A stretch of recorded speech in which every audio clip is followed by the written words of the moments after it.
Hello everyone, welcome to Frightful Whispers. I'm here to guide you into the shadows tonight. I know you're using this video to unwind and drift off to sleep. So, before we begin, don't forget to like the video and subscribe to the channel. Where are you watching from? And what time is it for you? Now, get cozy, relax, and let the whispers of the night take over. I couldn't sleep, not again. The clock on the wall blinked 3 a.m., an all too familiar sight. The world outside my window was quiet, dead silent. It's always like this at this hour, the world outside as if holding its breath. But for me, the silence is suffocating. I've been fighting this damn insomnia for as long as I can remember, and tonight, like all the others, I lay there, wide awake, staring at the ceiling. I could hear the hum of the old television across the room. It had been sitting there, dark and lifeless, for days, gathering dust. I'd stopped watching it a while ago. What was the point? The remote sat across the room, taunting me. But tonight was different. The low hum of the TV was almost imperceptible at first, a soft vibration in the air. It tugged at my attention, like a whisper just out of reach. I glanced over at the screen, unsure of what I was feeling. Something felt off, but I couldn't put my finger on it. At first, I thought it was just me. Maybe I was too tired, maybe it was all in my head, but the noise was growing. A buzzing, low and faint, like static building inside my skull.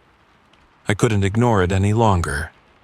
I watched as the TV screen flickered. Then, suddenly, it sprang to life. The sound grew louder, and with it, the screen cleared, revealing an image. I froze. It was my living room, exactly as it was in the real world. I could tell because of the worn couch, the stack of magazines on the coffee table, the slight crack in the corner of the wall.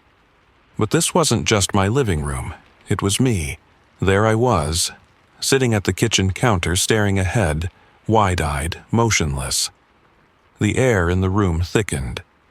I sat up straight in my bed, my heart thumping in my chest.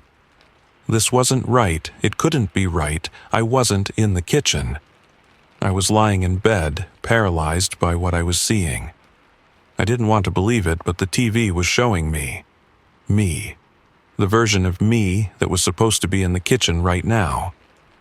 But I wasn't. I hadn't moved. I wasn't even near the kitchen. I swallowed hard, trying to make sense of it all. But I couldn't. The figure on the screen, me, shifted.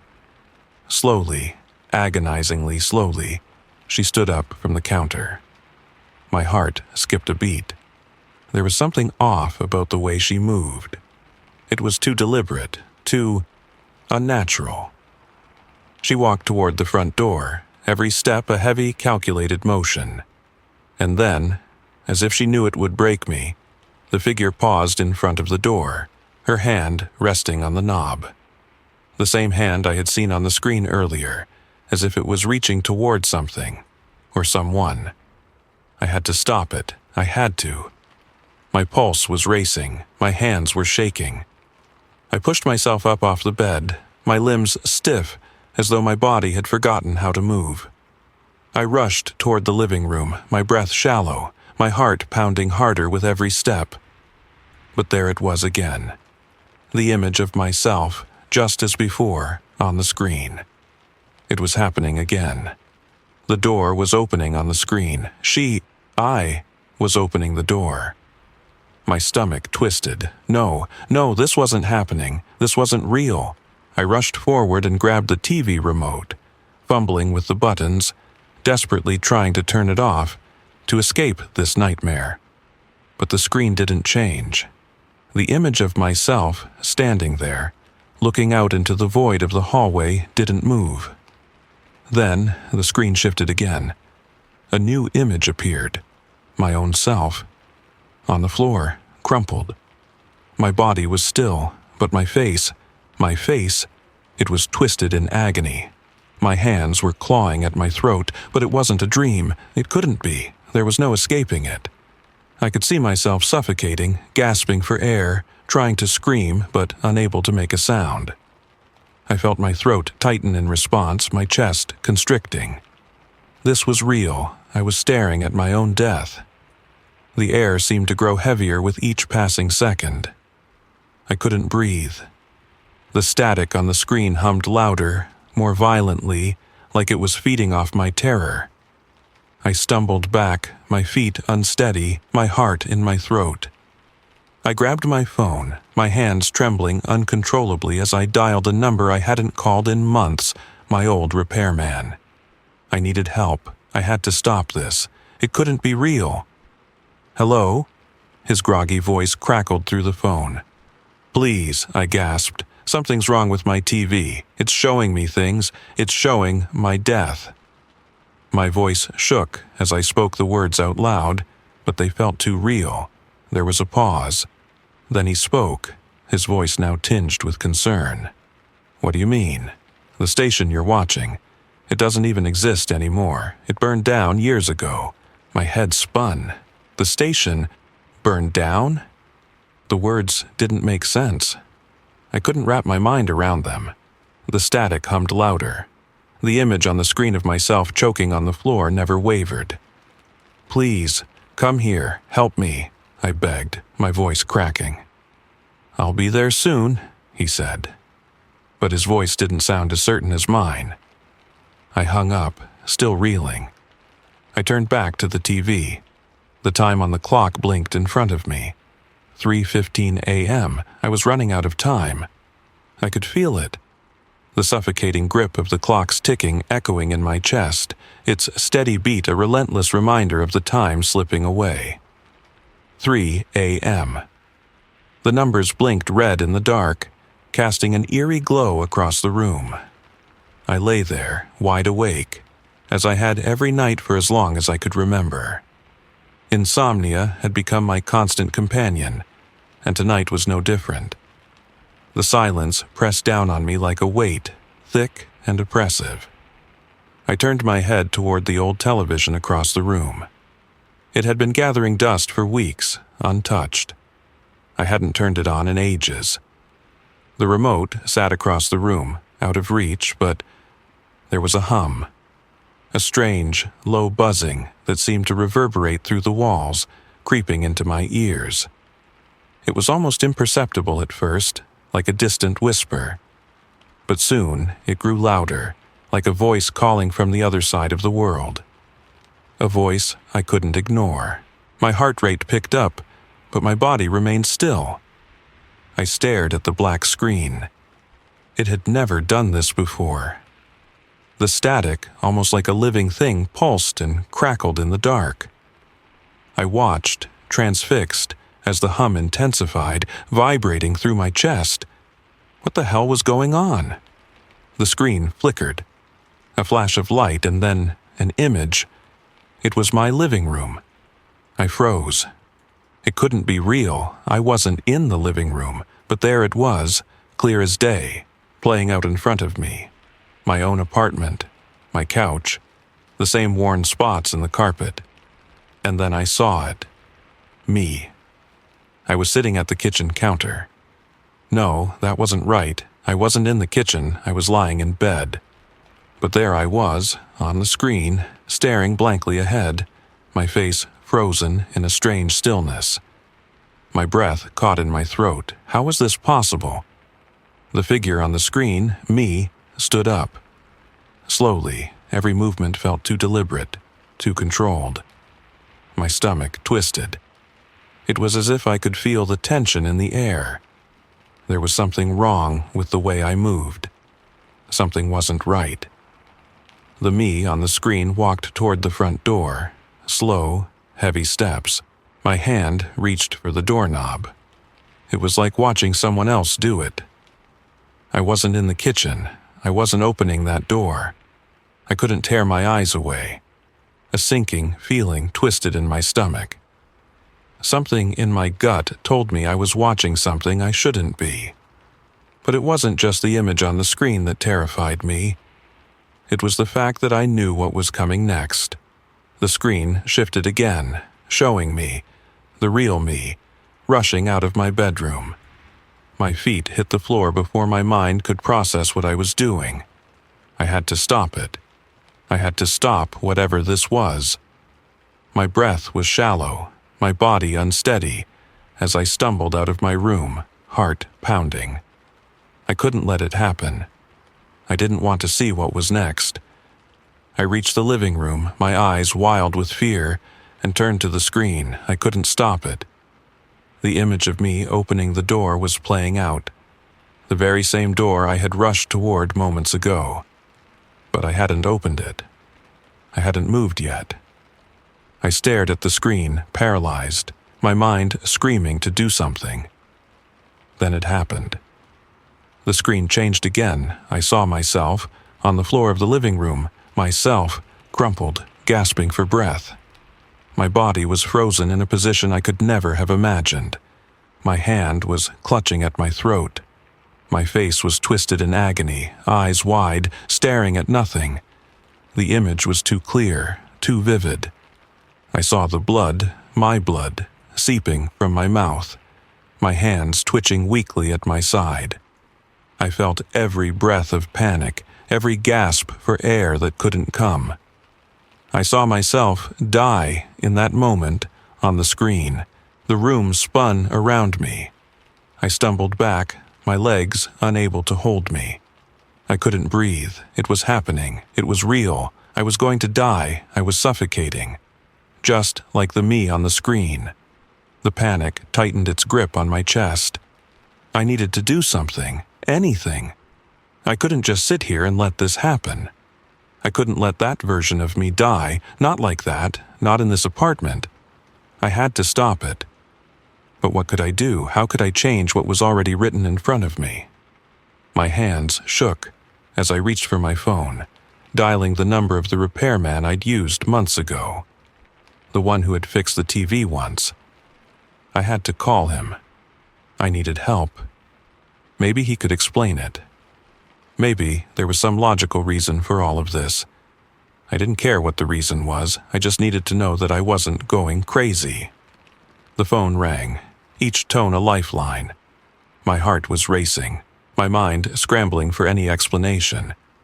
Finally, a sleepy voice answered. "Hello? Please," I gasped. I need help.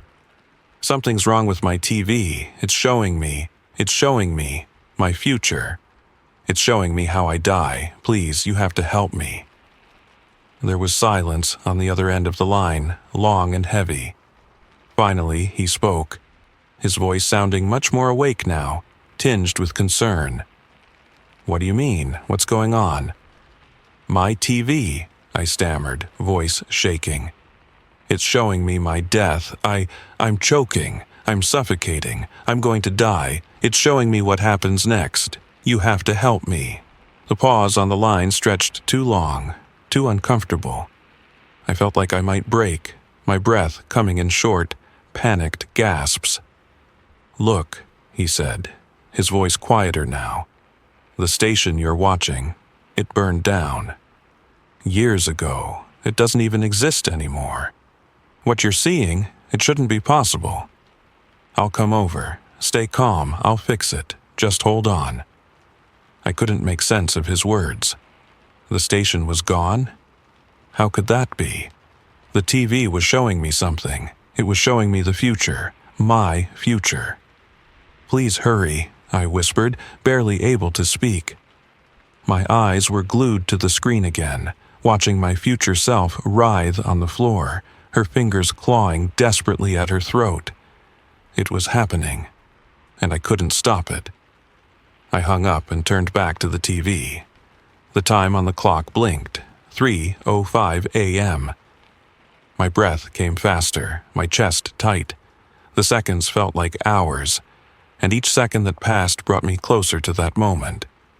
The static hummed in the air, vibrating against my skin. The time was ticking, and with each passing moment I knew I was running out of time. I was paralyzed, staring at the screen, my breath caught in my throat. 3:10 a.m. The red numbers blinked mockingly in the dark, their cold glow casting a haunting light over the room. My mind was racing, my thoughts spiraling out of control as I tried to make sense of what was happening. How was this possible? Why was this happening? I couldn't breathe. I couldn't think. The TV, the same old cracked screen that I hadn't touched in weeks, flickered again. I couldn't look away. I didn't want to look away. The image that appeared on the screen was so real, so painfully familiar. It was my living room, my apartment. It was my life, but not. And then I saw myself on the screen. Me, sitting at the kitchen counter just like I had done countless times before. But something wasn't right. There was a stillness about it, a tension in the air. My figure sat there, staring ahead, wide-eyed, frozen in place. It wasn't the me I knew. There was a hollowness in my reflection, something missing, something wrong. My heart skipped a beat, my body trembling in fear as the figure on the screen began to move. Slow, methodical, deliberate. It stood up from the counter, each movement a sharp contrast to the stillness of the room around me. No, I wasn't in the kitchen. I was in my bed, frozen in place, but the image on the screen was me. It was me, walking toward the front door. It was me, but it wasn't me. My hands shook as I grabbed onto the edge of my bed, my mind spinning. This can't be real, but it was. It was happening. The me on the screen, myself, was standing right in front of the door, her hand reaching for the knob. I could feel my breath quicken as I saw it. The door opening, but not by my doing, not by my will. The room seemed to darken. My body felt like it was sinking into the floor, my legs too heavy to move. My mind screamed for me to run, to leave, to get away from this nightmare, but my body didn't listen. My eyes were locked on the screen as the door slowly creaked open. I couldn't move. I couldn't stop it. The static buzzed louder, swirling around me, suffocating me. It was like I was no longer in control of my own body, no longer the one making the decisions, as if I had been pulled into the screen, into the very future I was watching. Then the image changed again. I saw myself on the floor. My breath stopped. My stomach turned over. No. I was on the floor, my body crumpled, limp. My hands were clutching at my throat, my fingers desperately trying to pull away whatever was choking me, but it was too late. I saw myself gasping for air, my face contorted in agony. Blood was spilling from my lips.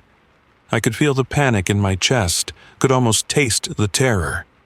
I felt it all, my own death playing out before me, and I couldn't stop it. I fell back onto the bed, my body shaking violently. My chest was tight, the air around me thick with dread. The clock blinked in the corner of my vision. 3:10 a.m. I had just witnessed my own death. I couldn't breathe, I couldn't think.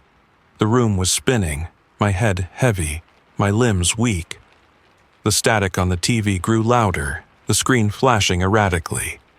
I couldn't tear my eyes away. I was trapped in it, trapped in the vision of what was coming. It was happening. It was real. I was seeing it. It was showing me what would happen, and I was powerless to stop it. I felt the weight of the world pressing in on me. It felt like the walls were closing in, suffocating me, squeezing out the last breath I had left. The fear had a hold on me, a grip that wouldn't loosen, not even for a second. Every muscle in my body screamed to run, to escape, but the only thing I could do was watch. And then the screen flickered. The image of my body, limp on the floor, clawing at my throat, flickered again, clearer now.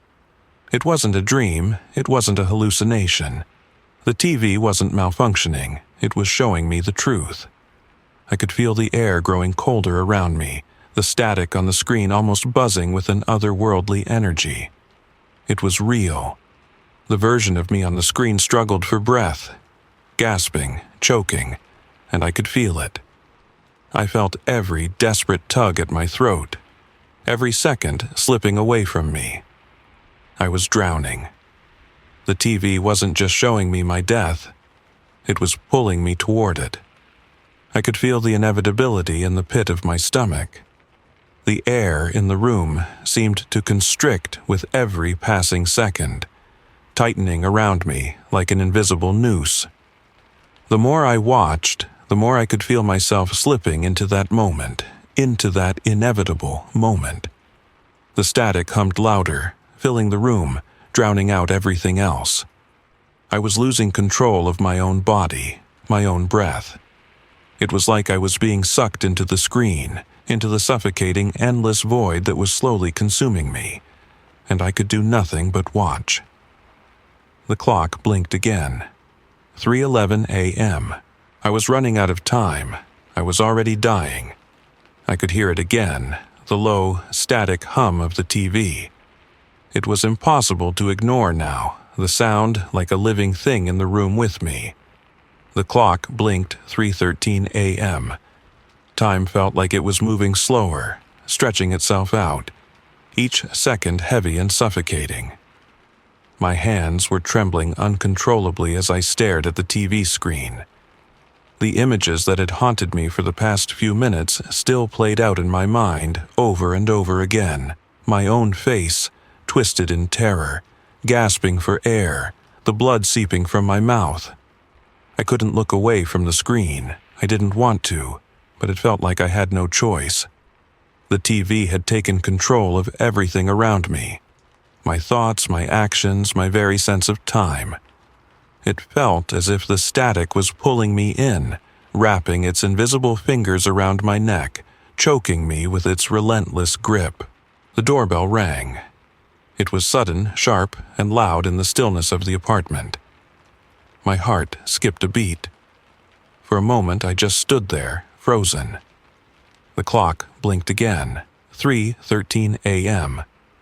It had to be him, the repairman. I had called him, pleaded for his help, and now he was here. I could barely move, my legs heavy with the weight of what I had seen. My mind was racing, but it felt so disconnected, like I was floating above my own body, watching everything unfold but powerless to stop it. The only thing that mattered was that someone had come. Someone could help. Maybe he could fix this. Maybe he could stop whatever nightmare was playing out in front of me. I pushed myself toward the door, my movements stiff, my hands clammy with cold sweat. I opened the door, and there he was, the repairman. He looked tired, his eyes bloodshot from being woken up in the middle of the night. But there was something more in his gaze, a concern, fear, maybe. He stepped inside without a word, as if he already knew something was wrong. "What's going on?" he asked, his voice softer now, laced with hesitation. I didn't know how to explain it. How could I? How could I make him understand what was happening? How could I make him believe me?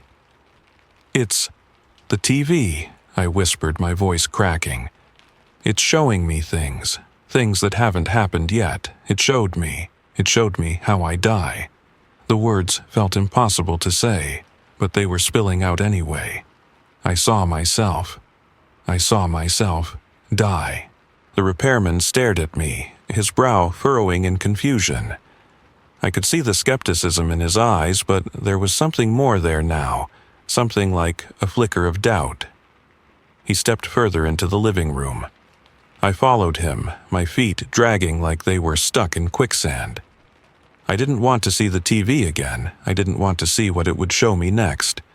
But I knew I had no choice. The images were already burned into my mind. I turned to face the screen. The static buzzed louder, like it was waiting for us. The room was cold, too cold, and the air felt thick with something unexplainable. I could feel it in my bones, the heaviness of what was coming. The repairman took a few hesitant steps toward the TV. His hand reached out, fingers grazing the screen as if expecting it to do something, react maybe. But the TV just hummed. The screen stayed blank for a moment, then flickered. The image came alive again. I froze. It was me. It was me. I saw myself on the floor, crumpled, my body twisted in unnatural ways. My hand was clutching at my throat, my eyes wide in horror. The blood was spilling from my lips. The sound of my desperate gasps for air filled the room. But it wasn't my voice. It was the scream that I knew I would never be able to make. "No," I whispered, my voice barely audible over the deafening static. "Please, no." The repairman stepped back, his face draining of color. He blinked, his mouth opening and closing as though trying to process what he was seeing. I could hear his shallow breaths, his confusion, but none of it mattered. The image on the screen was impossible to ignore. It was so real, so vivid, so terrifying. This isn't possible," he muttered, his voice trembling. "This station, it burned down years ago. It can't be. This isn't real." His words barely reached me. I couldn't understand what he was saying. All I could focus on was the screen, the image of my future self, struggling to breathe, dying right in front of me. The same death I had seen before. The same fate that was coming for me. The repairman took a step forward, his hand still outstretched, hovering just above the screen. It's broken. It's showing something, but before he could finish, the screen flickered again, and the image of me, appeared once more, clearer now, more intense than ever before. I saw myself choking, gasping for air, the blood staining the floor beneath me. And then, the screen shifted again. I saw myself on the floor, gasping, struggling, suffocating. I couldn't breathe. The repairman took a step back, his face pale, his expression one of complete disbelief. "What the hell is happening?" he whispered almost to himself. I wanted to scream, but my throat was tight, my chest tight, and I couldn't form the words. I was suffocating. I was going to die. The repairman looked at me, his eyes wide with terror. But there was nothing he could do. He was just a man, helpless, powerless against whatever dark force was controlling this television. As the image on the screen flickered one last time, showing me, the real me, on the floor, gasping, dying, I realized something horrifying. I wasn't just watching it. I was living it. I was trapped in it. And there was no escape. It's 3:15 a.m. now. The clock's cruel red numbers blinked at me, an unwelcome reminder that time was slipping away. I could feel the weight of every second, heavy and oppressive. The air in the room was thick with dread, suffocating me, pressing against my chest like an invisible hand.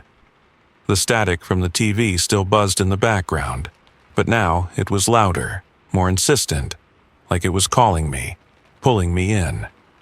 I stood in the center of the room, frozen. The TV flickered again, and that familiar image appeared. It was me, myself, on the floor, my body crumpled in a way that wasn't natural. My hand was clutching at my throat, my face twisted in agony. I could feel it. I could feel myself dying, the blood, the struggle for air. It was like I was trapped inside the vision, unable to escape, forced to watch as my own death played out on the screen. The room seemed to shrink around me. The walls felt like they were closing in, suffocating me along with the weight of what I was seeing. Every breath I took was harder than the last.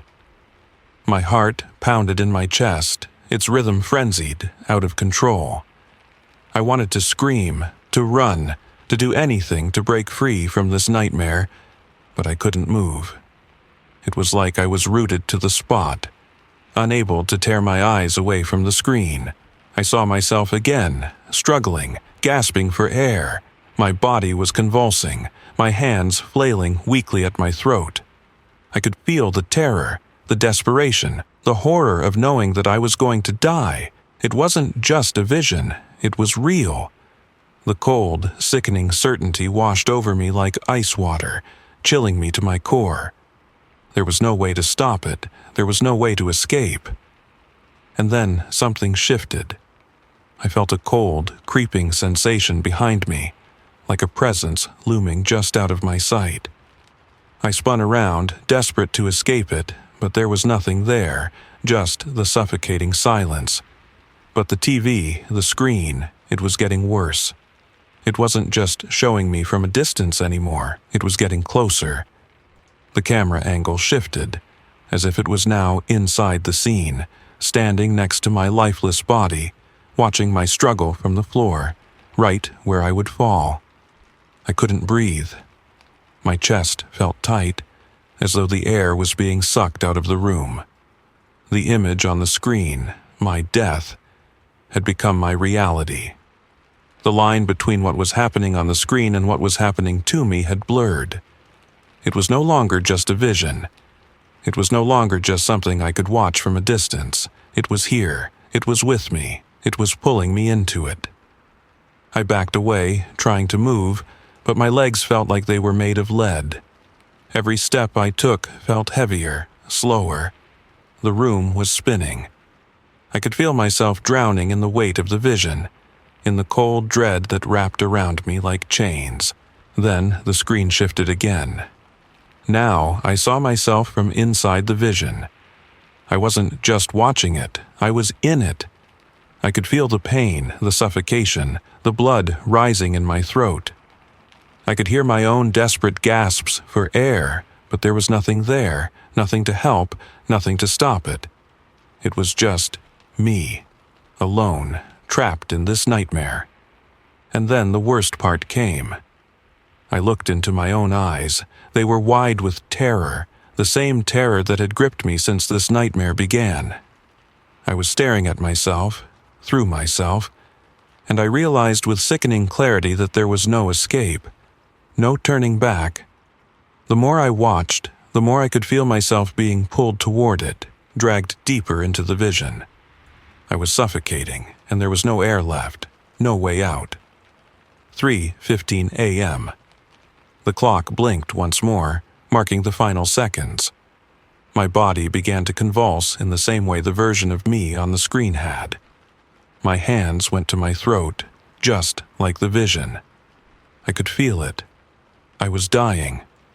The same suffocating, terrifying sense of helplessness consumed me as I gasped for air that wouldn't come. The static on the screen grew louder, filling the room, vibrating through my skull. My vision blurred, my head spinning as I felt myself fading. I wanted to scream, but my voice caught in my throat, just like the version of me on the screen. And then it happened. The world went dark. The screen flickered once more, the image of my struggling body one last time, and then everything fell silent. The TV went black. The static stopped. The air, thick and heavy, seemed to stop with it. For a brief moment, everything was still. And then, nothing. The world, the room, the fear, it was all gone. It was as if I had been erased from existence, pulled into the darkness, leaving no trace behind. I was gone. The sun filtered through the blinds the next morning, but it didn't feel like a new day. It wasn't morning. It was just a continuation of the nightmare, a cruel reminder that whatever happened last night had left its mark on me, on this apartment.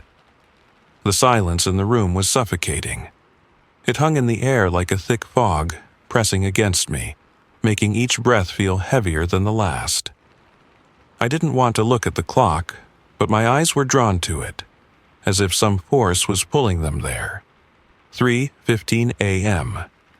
The time hadn't changed. It never had. The cruel red numbers still blinked, frozen in place, like they were mocking me. I had only a few more minutes. I should have been awake, should have been ready to face the world outside, but it felt impossible. It felt like I was stuck. Stuck in this apartment. Stuck in the aftermath of what had happened, of what I had seen. My mind kept replaying it over and over. The TV. The static, the images, my face, my body, crumpled on the floor, choking, gasping for air. The vision had been too real, too vivid. The terror that had gripped me, the suffocating fear that I couldn't escape, it had consumed me, had pulled me into its dark, unrelenting grip. And now I could feel it again, lurking just beneath the surface. I tried to push the thought away, tried to force myself to stand up, to walk out of this room and pretend like everything was normal. But when I looked around, I saw only reminders of what had happened. The half-empty cup of coffee on the counter, my coat hanging by the door. But there was no me. I wasn't there. I was gone. And the silence in the room was the only thing left behind. I don't know when the police arrived, but I heard their voices, muffled from the hallway. They must have thought it was just another routine visit, another call about a missing person. But when they stepped inside, it must have been clear to them that something wasn't right. The apartment was pristine. No sign of a struggle, no broken windows, no overturned furniture. Just the cold, empty space where I had been, where I was supposed to be. The TV was still on. That was the first thing they noticed. The only thing that had changed in this room, in this apartment, was that damn television. It had been on all night, just sitting there, showing nothing but static. The police must have thought it was just a malfunction, something trivial. But I knew. I knew the truth. The repairman would find it soon enough, but there was no fixing this. Not this. The police walked through the apartment, checking everything, but they never saw what had really happened. They didn't see me. They didn't hear the echoes of my final moments still lingering in the walls, the static, the whispers of my death that hung in the air like a shadow, waiting for someone else to notice. They didn't see the time, 3:15 a.m., stuck in place, never moving. They didn't hear my screams, even though I could hear them, faint echoes coming from somewhere deep inside me. The repairman came, his footsteps hesitant on the floor. He must have known something was wrong when he saw the screen flicker, the way the static had clung to the air. He hadn't expected this. He hadn't expected me to be gone. The TV had never been this way before, but it was now. It was a dark presence in the room, and I could feel it. I could feel it, deep in my bones. The repairman checked the television again, his face pale as he stared at the screen. I could hear his voice, low, shaking, as he mumbled something about a malfunction. He didn't know. He couldn't know. He didn't know that I had already seen everything. I had already lived through it. I had already died. And now the TV was showing nothing. The static had stopped, leaving only silence. The room felt colder, heavier with each passing moment. The TV, once the source of my torment, was now the only thing that remained in the apartment. The police left, the repairman left. But the TV stayed, the clock stayed, and somewhere deep inside, I knew it wasn't over. I had vanished without a trace. But I was still here, somewhere, trapped in the static, waiting. And the next person to look at that TV, the next person to sit where I had sat, they would see it too. They would see my death, they would see what I saw, and they wouldn't be able to escape it. Thank you for venturing into the shadows with me here at Frightful Whispers. Remember, the darkness holds secrets, but also whispers truths to those who dare to listen. If tonight's tale sent shivers down your spine, be sure to like, share, and subscribe. It helps keep the fire of fright alive. Rest easy, but keep one eye open, for the night is never truly still. Until we meet again, stay vigilant, stay curious, and let the whispers guide you.